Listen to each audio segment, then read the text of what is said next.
Hello everyone. So this is practice set 2.1 from the second lesson Pythagoras theorem, and this is question number first. Okay. So let's see what is question. Question ये है कि identify with reason which of the following are Pythagorean triplet. Pythagorean triplet जो है आपको बताना है, ठीक है. So इसके पहले वाले वीडियो में मैंने पाइथागोरियन ट्रिपलेट क्या होता है ये एक्सप्लेन किया था. तो पाइथागोरस थ्योरम जो है, ठीक है, suppose this is right angle triangle ABC and अगर कोई भी ट्राइंगल राइट एंगल ट्राइंगल है then we can apply Pythagoras theorem. ठीक है, तो क्या होता है पाइथागोरस थ्योरम की हाइपोटेन्यूज स्क्वायर यानी AC square is equal to AB square plus BC square. So this is equation of the Pythagoras theorem. तो यही इक्वेशन आपको अप्लाई करना है for this three values and अगर ये तीन वैल्यू ये इक्वेशन सेटिस्फाई करता है, फॉलो करता है, then these three values are Pythagorean triplet. ठीक है, तो इसमें ये जो AC होता है it is the hypotenuse and hypotenuse होता है longest side of the triangle. ठीक है, तो इसमें भी जो है आपको लॉन्गेस्ट साइड ढूंढना है. So for the first case 3, 5 and 4 longest side is 5. ठीक है, तो सबसे पहले क्या करना है कि जो भी लॉन्गेस्ट वैल्यू है लॉन्गेस्ट साइड है, तो ये केस में है 5, तो 5 का स्क्वायर आप कैलकुलेट करो. सो 5 स्क्वायर बनेगा 25 एंड इसको आपको इक्वेशन 1 देना है. And AB square plus BC square यानी sum of square of remaining two values. So sum of square of remaining two values, तो रिमेनिंग दो वैल्यू है 3 स्क्वायर प्लस 4 स्क्वायर.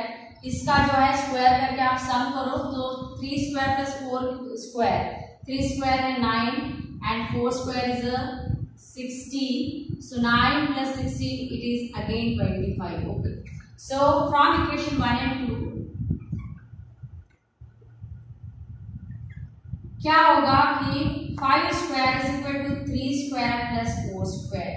तो ये जो पाइथागोरस वाला इक्वेशन था ये तो इन तीन वैल्यू ने सेटिस्फाई कर लिया, यानी क्या हो गया कि these values are Pythagorean triplet. Okay.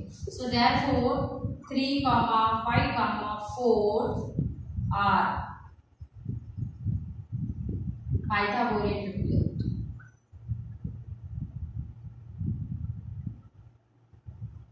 ठीक है, एंड सिमिलरली जो है second question and third question आपको करना है. सो इसमें जो है लॉन्गेस्ट साइड कौन बन जाएगा? 12 बन जाएगा. सो 12 का स्क्वायर निकालो आप. So 12 स्क्वायर बनेगा 144. So it is equation number 1. And sum of square of remaining two sides यानी 4 square plus 9 square. So 4 square आ जाएगा 60 and 9 square आ जाएगा 81. So इसका सम करो आप. So 6 plus 1 बन जाएगा 7 and 7 plus 1 बन जाएगा 8 यानी टोटल आता है 87. तो यहाँ पे जो है this 144 is not equal to 87. जैसे ये केस में इक्वल आया था, ये केस में नॉट इक्वल है. ठीक है, यानी क्या होगा कि 12 square this value is not equal to 4 square plus 9 square, यानी this set of three value is not Pythagorean triplet. ठीक है, तो यहाँ पे क्या होगा कि 4, 9, 12 is not Pythagorean triplets. Okay, and उसके बाद में नेक्स्ट है 5 और 12 एंड 30. सो इसमें भी जो है लॉन्गेस्ट साइड वैल्यू है 13. सो 30 स्क्वायर आप कैलकुलेट करो. सो 13 स्क्वायर बन जाएगा 169. उसके बाद में sum of square of remaining two side यानी 5 square plus 12 square. So 5 square बनता है 25, 12 स्क्वायर बनता है 144 एंड ये दोनों का एडिशन आएगा 169.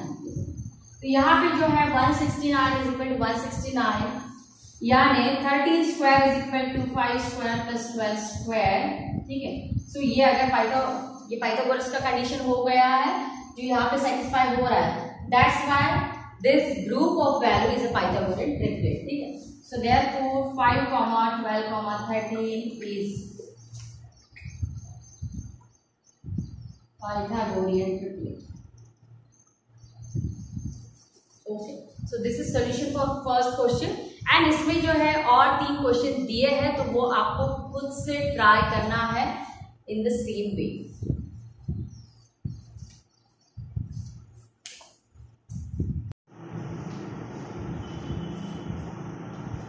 So this is second question of first exercise.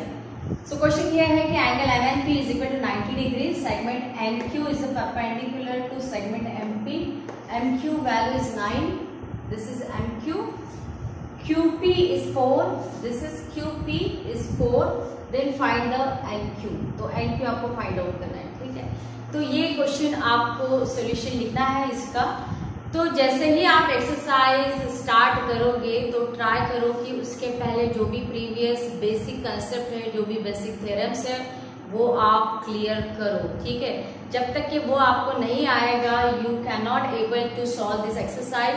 अगर आपके बेसिक कंसेप्ट पूरे जैसे क्लियर है then you can easily solve this whole exercise, ठीक है।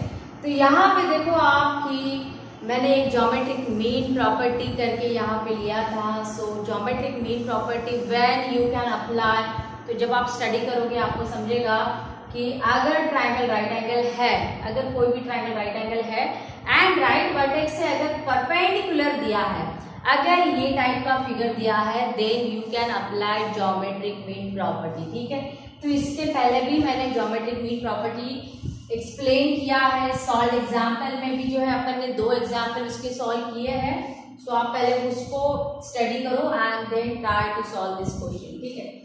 सो यहाँ पे triangle MNP is right angle triangle, then from the right vertex NQ is perpendicular to MP, then we can use geometric mean property. तो ये geometric mean से हो जाएगा solve. So in triangle MNP by geometric mean property. So geometric mean property कैसे apply होता है कि length of perpendicular square यानी NQ square is equal to product MQ into QP, product MQ into QP, ठीक है। So NQ आपको find out करना है, तो ये एज इट इज रहेगा। MQ वैल्यू दिया है 9, QP वैल्यू दिया है आपको 4, ठीक है। सो NQ स्क्वायर बन जाएगा ये 9 इंटू 4 यानी 36, एंड क्योंकि NQ का वैल्यू होना है एंड ये जो इक्वेशन है it is for NQ square, तो taking square root on both side,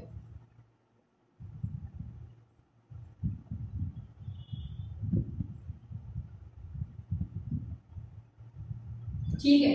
so NQ square का स्क्वायर रूट आ जाएगा NQ एंड 36 का स्क्वायर रूट तो वैसे प्लस माइनस 6 आता है but it is the length and length never be negative, तो आपको लेना है ओनली +6, ठीक है। तो NQ वैल्यू आ जाएगा +6। सो क्वेश्चन था फाइंड NQ मिल गया 6।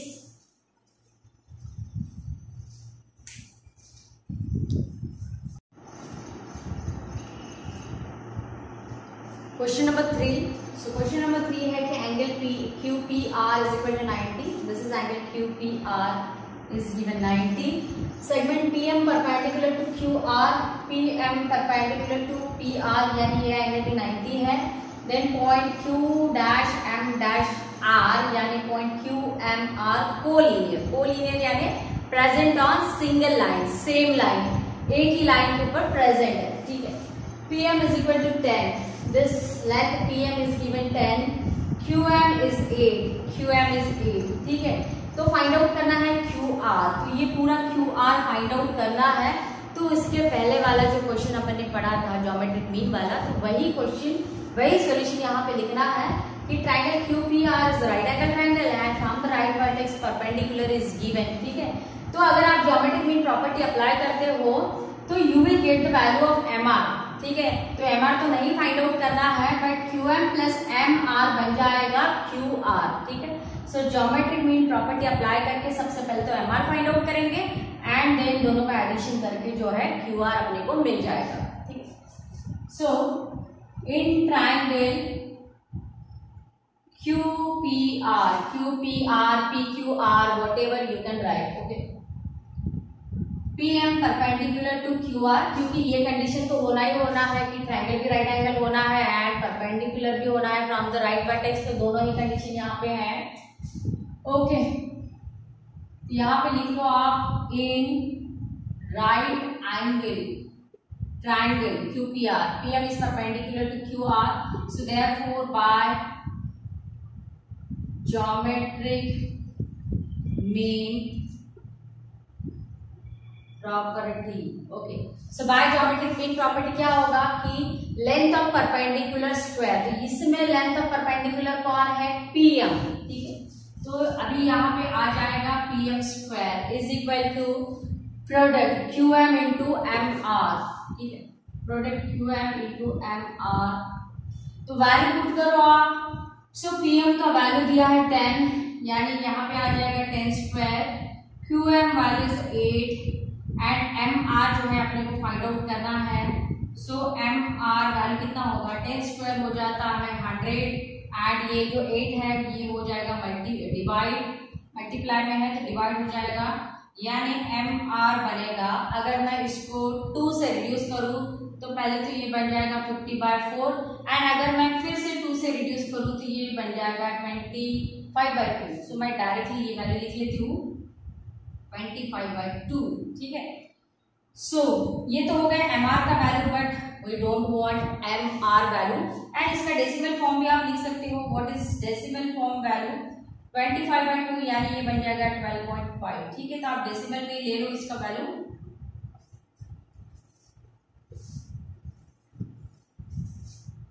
सो क्वेश्चन ये है कि फाइंड QR. ये QR है. सो QR यानी होता है QM प्लस MR. ठीक है, सो QM आ जाएगा 8, MR अभी फाइंड आउट किया वो है 12.5 एंड ऐसे करके जो है QR कितना बनेगा? 12 प्लस 8 होता है 20.5. सो this is value of QR.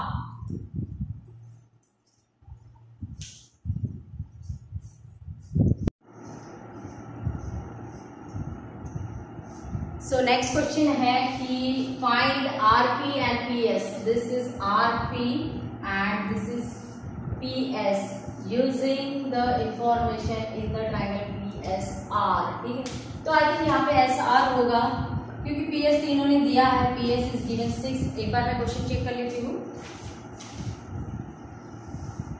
Sorry, this point is R point and this point is P. Find out करना है PS एंड RP. ओके, सो ये फाइंड आउट करना है आपको एंड दिया है SR वैल्यू दिया है 6. ठीक है, one of the angle is 30 degree and other angle is 90 degree. तो एक ही लेंथ आपको दिया है. अगर 2 लेंथ दिया रहता, सपोज ये 12 दिया रहता, then you can use the Pythagoras theorem here and calculate the third length. But ये वैसा नहीं दिया है. ठीक है, एक ही लेंथ दिया है एंड एंगल भी जो है ट्रायंगल के वो है 30, 90. So this remaining angle is of 60 degree. ठीक है, तो इसके पहले अपन ने पढ़ा था 30, 60, 90 डिग्री प्रॉपर्टी. तो वही प्रॉपर्टी जो है यहाँ पे अप्लाई होगा. ठीक है, तो ये एंगल 60 आपको दिया नहीं है, इसको कैलकुलेट करना है, इसीलिए मैंने इसको बाहर लिखा है दीज गिवन एंगल्स, और ये जो एंगल है अपने को कैलकुलेट करना है. ठीक है, सो यहीं से इसका सॉल्यूशन स्टार्ट करेंगे. So in triangle PSR angle P is equal to 30 degree, angle S is equal to 90 degree and therefore angle R बन जाएगा 60 degree. And what is reason? It is remaining angle. और आप लिख सकते हो bye angle sum property.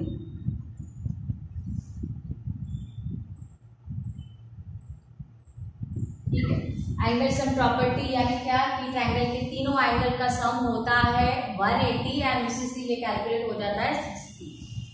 And इसके बाद में जो प्रॉपर्टी अप्लाई करना है वो करना है बाय 30, 60, 90 डिग्री प्रॉपर्टी.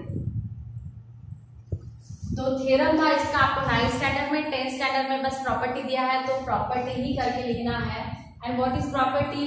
क्योंकि आपको दिया है साइड अपोजिट टू एंगल 30, तो उसी के लिए आपको अप्लाई करना है. ठीक है, अगर आप डायरेक्टली अप्लाई करोगे कि साइड अपोजिट टू एंगल 60, तो 60 के अपोजिट वाला साइड बनता है PS and PS is √3/2 times of hypotenuse. तो ये भी साइड आपको अननोन है, ये भी अननोन है, तो कोई भी आंसर फाइंड आउट नहीं होगा.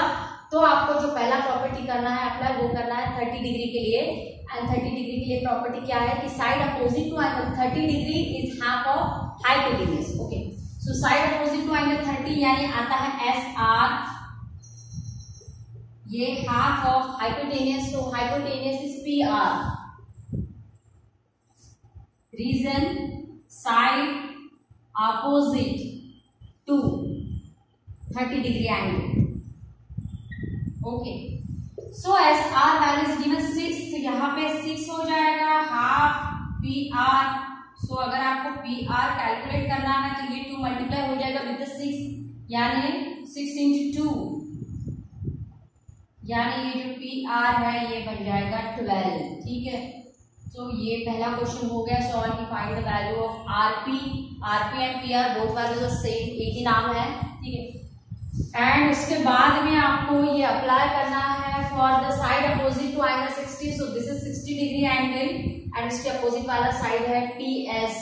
ठीक है, PS, तो PS side opposite to angle 60 के लिए थ्योरम क्या है, प्रॉपर्टी क्या है कि side opposite to angle 60 degree is √3/2 times of hypotenuse. So this PS is √3/2 times of hypotenuse. Hypotenuse is PR। So PS is equal to √3/2 times of PR जो है अभी हमने फाइंड आउट किया है जिसका वैल्यू है 12, तो यहाँ पे आ जाएगा ये 12। सो ये PS बन जाएगा, दिस 2 and 12 गेट कैंसिल, तो ये बनेगा 6√3। सो PS इज 6√3। तो ऐसे करके जो है आंसर करके आपको लिखना है। So what are answer, PS value is 6√3 and जो दूसरा बोला था उन्होंने RP मिल गया है 12। Okay, so this is solution.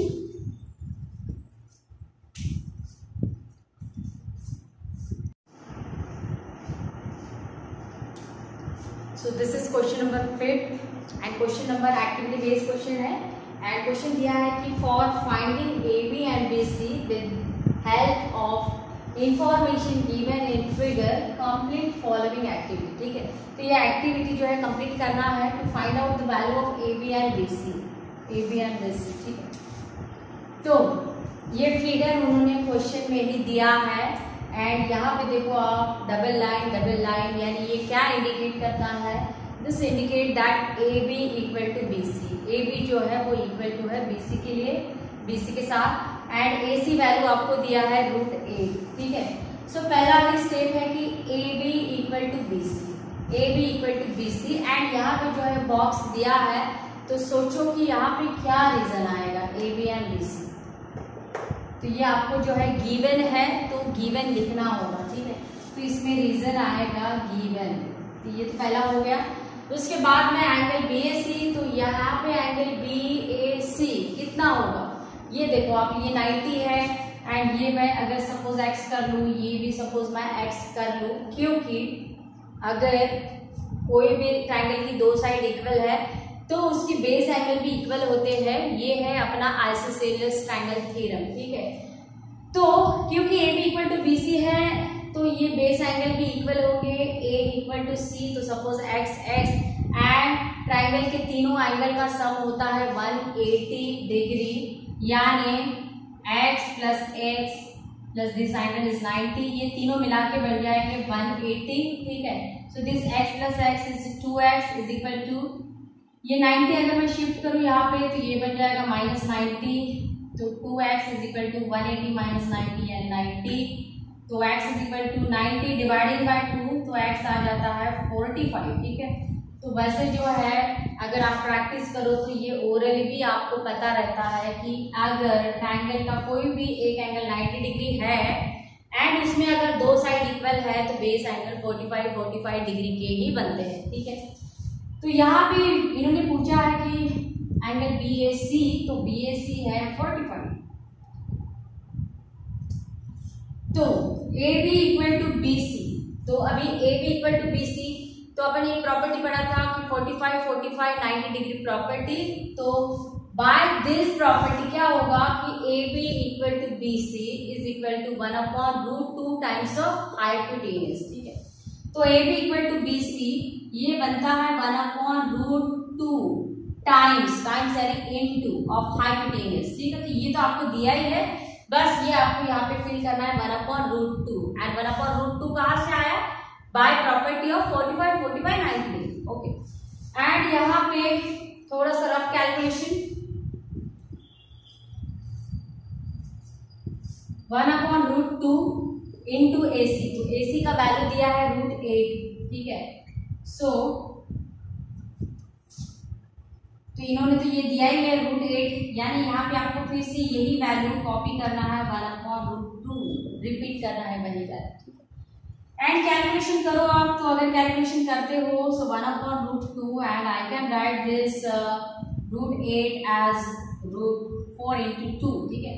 तो 4 का स्क्वायर रूट निकल जाएगा 2, इसका रूट निकल जाएगा 2 एंड रूट के अंदर रह जाएगा √2, तो ये √2 कैंसिल होता है, ठीक है। सो आप देखो कि √8 का सिंप्लीफिकेशन है 2√2, ठीक है। तो √8 का सिंप्लीफिकेशन है 2√2, यानी फिर से यहाँ पे वही लिख रहा है क्या, 1/√2 एंड फाइनली यहाँ पे √2 कैंसिल होके आ रहा है 2, तो ये बॉक्स में आएगा 2, ठीक है। तो इस तरीके से ये जो है पूरी एक्टिविटी आपको कंप्लीट करना है।